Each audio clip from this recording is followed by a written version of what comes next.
A menetelések sikeressége pedig lényegében arra ösztönzi Codranut, hogy 1931-ben létrehozza a vasgárdát. Ez volt lényegében a légió paramilitáris szárnya. Ja, egyébként annyit tudni érdemes, hogy most rajtam fekete ing van, de maga a légionáriusok, maga a légió egyébként zöld inget viselt, de maga a vasgárda egyébként elsősorban fekete egyenruhában mutatkozott. És lényegében még a vasgárda megalakulása után nem sokkal Codranu beszünteti az antiszemita kihágásokat, és innentől kezdve a zsidók elleni bántalmazásokat bünteti is. Arra hivatkozott, hogy a zsidók elleni atrocitások elsősorban szellemileg, másodszorban politikailag többet ártanak a légiónak, mint egyébként a zsidóságnak. Politikai gyűléseket nem tartanak, nem volt jellemző. Codranu nemes egyszerűséggel felpattant egy fehér lóra, és benyergelt a városcsarnokba, benyergelt a piacra. A légionáriusok tereken gyűltek össze, ott, ahol az egyszerű nép is hallja őket. Volt olyan eset is, hogy egy-egy városbíró megtiltotta azt, hogy Codranu beszéljen. Beszélni nem beszélt, de ugyanúgy megjelent az adott helyszínen, végignézett az embereken. A nép pedig tapsolt. Ha már a misztikumnál tartottunk még nem is olyan régen, volt olyan, hogy Codranu csak nemes egyszerűséggel felszállt egy lóra, és minden bejelentés nélkül megjelent egy adott helyen, csak ránézett az emberekre, majd továbbált. Volt, hogy csak szimplán ellovagolt a háttérben. Politikai ellenfelei, akik igazából minden oldalon megtalálhatóak voltak, jobbon, balon, liberális oldalon, mindenhol, ők az esetek többségében aberráltnak nevezték Codranut, nem igazán értették meg a vasgárdának ezt a spirituális lényegét, viszont amit még a legádázabb ellenfelei sem tudtak letagadni, azok között olyan tulajdonságok szerepeltek, mint például az, hogy hihetetlenül szenvedélyes ember volt Codranu, egy hatalmas költői erővel rendelkezik, valamint egy mítikus, misztikus karakternek tartották őt. Nos, ennyi információ után bizonyára már feltevődik a kérdés bennetek, hogy na de most mi van a magyarok? A magyarokkal kapcsolatban hogyan vélekedett? Fontos megjegyezni, hogy maga Codranu és a légionarizmus nem soviniszta. Magyar gyűlöletről nincs írva, és ameddig Codranu élt, nem is volt jellemző a magyar gyűlölet a vasgárdára. Maga a kapitánya a különböző nemzetiségekkel kapcsolatban egyébként úgy fogalmazott, hogy Románia minden keresztény polgárát szívesen látják soraikban, legyen az bármilyen nemzetiségű. Hát itt azért ugye fontos megjegyezni, hogy maga a zsidók ugye a keresztényben nincsenek benne. Viszont akárki jelentkezik a légióba, a román ortodox vezetést el kell ismernie. A valósághoz hozzátartozik az, hogy Codranu nem igazán írt a magyarokról. Egyes források szerint egyébként Szálasival levelezett, és igencsak jó kapcsolatot ápolt a két gondolkodó, tanultak is sokat egymástól. Ezzel kapcsolatban felmerülnek olyan információk, hogy maga Codranu sem értett egyet a trianoni békediktátummal, és nem így húzta volna meg a határokat. Ebben azért lehet reális alap azon tekintetben, hogy Codranu nem kedvelte a franciákat, és még csak szépen fejeztem ki magam. Igen, csak ellene volt a román-francia orientációnak, hát Hitler után nyilván ő már a németek felé orientálódott volna. Valamint még egy nagyon fontos dolog, amit nagyon sokan kevernek, és keverik a szezont a fazonnal, hogy így fogalmazzak. A Maniugárdával kapcsolatban a Maniugárdának köze nincs a vasgárdához, ez egy teljesen más szerveződés. Maniu parasztpárti sovén, egyébként előtte erőteljesen sovén és magyar gyűlölő vezetőnek a szólamai után, ez már egyébként a II. Világháború végi történet, azután alakultak meg ilyen csoportok, akiket egyébként a történelem Maniugárdának nevez, nekik viszont nincs köze Codranuhoz, nincs köze a vasgárdához sem, ők a szovjetek, tehát a Maniugárda a szovjetek mellett, a szovjetek oldalán írtották a magyarokat, ugyanis a Maniugárda ugye ezzel vált híressé, hogy kegyetlenül és brutálisan, baltákkal felfegyverezve írtották a népet Észak-Erdélyben, ők a szovjetek oldalán tették mindezt. A vasgárda soha nem állt a szovjetek oldalára. Egyébként azt hozzá kell tenni, hogy maga a szovjet hadsereg számolta fel végül a Maniugárdát is. A történelem azonban halad tovább. Az 1930-as évek nagy világválsága eléri természetesen Romániát is. Mint szinte minden országban ekkortájt, itt is egyre nagyobb lesz az igény a fasizmusra. Itt ugye jobban lehet konkretizálni a légionarizmusra. 1933-ban hivatalosan is feloszlatják a vasgárdát. Hát ez Codranut abszolút nem érdekelte, ugyanúgy zajlott tovább a gárda és a légió életében is minden ahogyan eddig. Fontos megjegyezni, hogy a légionaristák mindenért bosszút álltak. Ha egy politikus negatívan szólt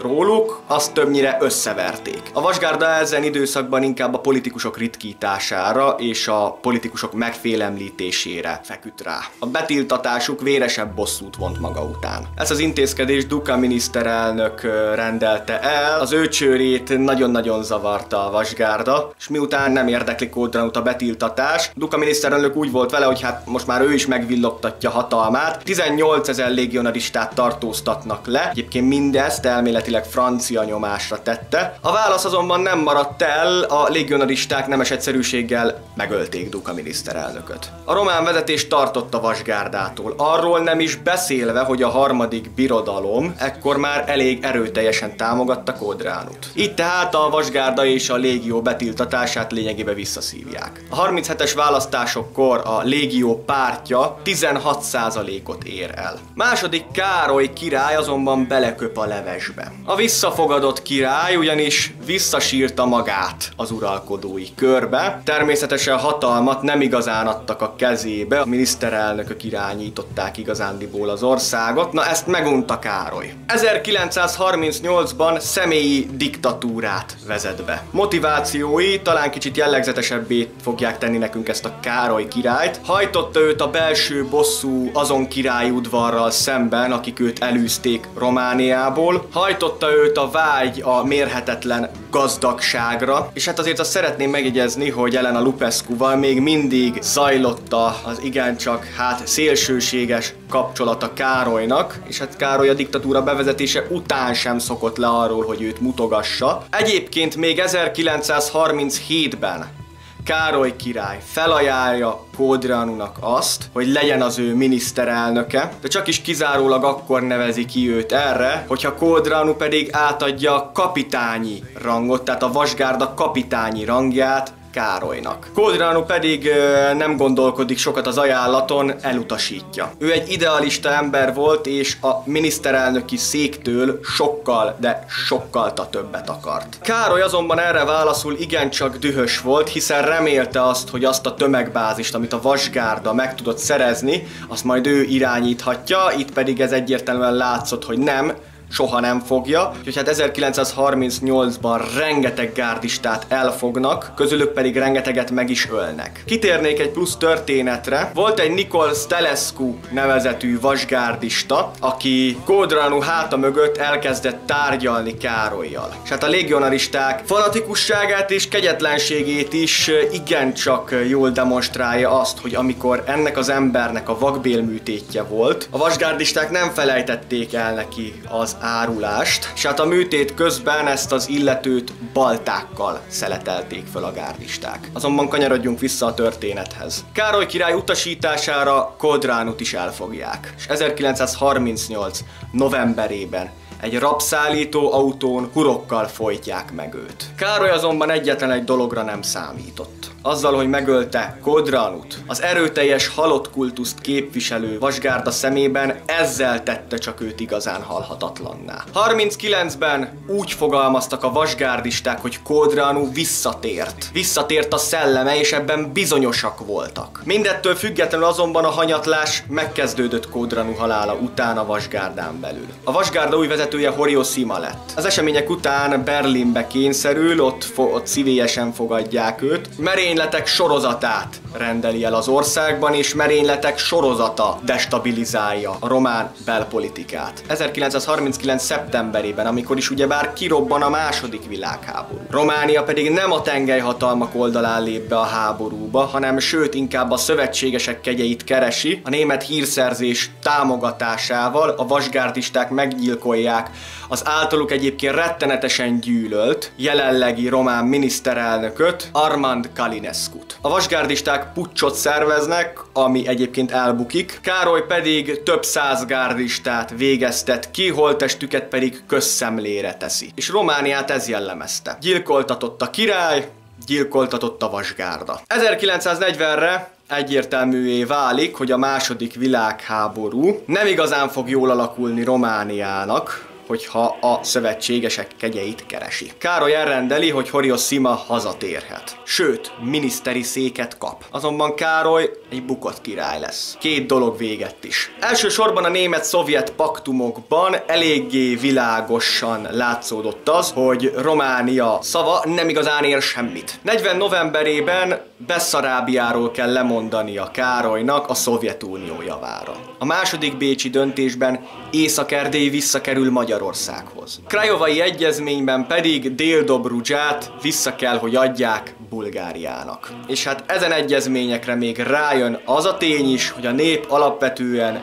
gyűlöli őt. Kőkemény diktatúrával vezet, véres az uralma, korrupció nem szűnik meg, a román belpolitika pedig a vasgárdával való csatározása véget hihetetlenül instabil. Így hát német támogatással egy román tábornok, Ion Antonescu puccsot szervez, és a puccs meg is dönti Károly hatalmát. Ion Antonescu a kondukátor nevet adja önmagának, ez a nemzetvezető egyébként. És 1940. szeptember 14-én kihirdetik a légionarista államot. De hogy jönnek a képbe a légionaristák? Nos úgy, hogy ennek az Antonescunak nem volt tömegbázisa, a hadsereg önmagában nem volt elég arra, hogy a népet megnyerje, és hogy a hatalmát be tudja biztosítani. Így hát Antonescu felemelte a vasgárdát, egyedüli szervezetnek, legális mozgalomnak nyilvánítja ki azt, Horiosimának pedig helyettesi széket ad. Annyit azért hozzá kell tenni, hogy a vasgárda nem kedvelte Antonescut sem, Antonescu pedig csupán eszközként tekintett rájuk. Ahogy a vasgárda hatalomba került, a bosszú nem maradt el. Korábbi fogvatartóikat, olyan rendőrök, politikusok, újságírók ellen kezdődtek meg az üldözések, akik korábban ártottak vagy felléptek a vasgárda ellen. És a vasgárda egy nagyon-nagyon hosszú listát írt. Nagyjából egy olyan 50%-os feldolgozottságnál Hitler megelégelte a bosszú hadjáratot. Hozzá kell tennem, hogy a vasgárda ténylegesen vérszemet kapott, ugyanis például újra fellángoltak a zsidók elleni progromok is. Antonescu pedig végig erre várt, hogy megszabadulhasson a vasgárdától. S lám most a vasgárda legnagyobb politikai szövetségese Adolf Hitler ad szabad kezet Antonescunak, aki ezidáig a vasgárda szövetségesének számított. Antonescu több vasgárdistát elkezd bebörtönözni. Látványosan szorítja őket a háttérbe. A vasgárda azonban nem az a típusú szervezet volt, akik ezt feltartott kezekkel tűrték. 1941. január 21-én a légionaristák felkelést robbantanak ki. Elsősorban egyébként ez a felkelés Bukarest városát érintette. Fontos tudni, hogy a vasgárda semmit nem tudott arról, hogy Hitler szabad kezet adott Antonescunak. Ők még mindig abban a tudatban voltak, hogy a német Führer az mellettük van, és az ő pártjukat fogja. A román hadsereg halomra lövi a vasgárdistákat. Az ekkor pedig már Romániában állomásozó meg annyi német katona lábhoz tett fegyverekkel nézték végig mindezt. Mikor már Temesváron vagy éppen Aradon maga a német hadsereg is beszállt a vasgárda elleni küzdelembe, akkor jöttek csak rá igazán, hogy Hitler már nem áll melléjük. A légió természete pedig miután ezt felfogták,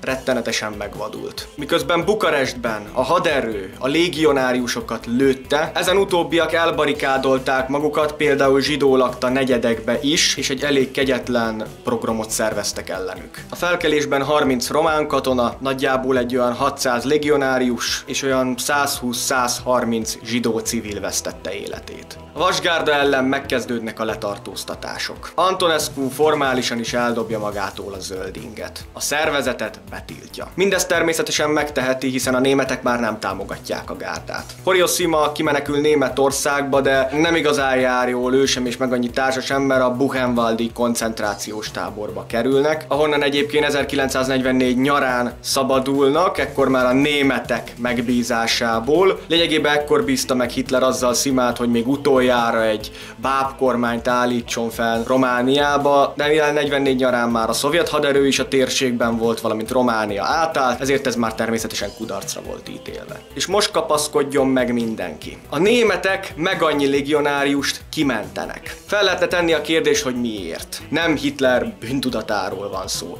Pusztán arról, hogy a Führer nem bízott Antonescuban. És ezekkel a Németországban tartott, elvakult Antonescu ellen bármelyik pillanatban merényletre kész vasgárdistákkal tulajdonképpen sakban tarthatta Antonescut. És ez valóban egy jó taktika volt, mert Antonescu marsall részben egész bizonyosan ezért sem egyszer nem mert nemet mondani a Führernek. Igazándiból szinte, hogy báburalkodó volt, és a német haderő nélkül nem lett volna hatalma sem. Azon maradék vasgárdistákat, akik ne talántán a 41-es események után az országban maradtak, azoktól később a Szovjetunió elleni harc keretében megszabadulhatott, hiszen ők harcoltak a frontvonal első sorában, és nagy részük fel is morzsolódott. Kicsit ugorjunk az időben 1944-re. Első Mihály király, ugye Károly fia, némileg felcseperedett, és olasz mintára leváltatja Antonescut, és átáll a szövetségesekhez. Így hát Románia ebből a háborúból is éppen a vége előtt egy kicsivel győztesen került ki. Antonescut 1946-ban kivégzik. Horio Sima megmenekül. A spanyol vezető Francisco Franco oltalma alá kerül. Mihály királynak nem jöttek be a számításai. 1947-ben lemondatják, 1948-ban pedig a kommunisták elkergetik Romániából. Ha pedig már a parasztpárti vezérről, Maniuról is szó esett a videóban, akihez ugye a magyarokat is népírtó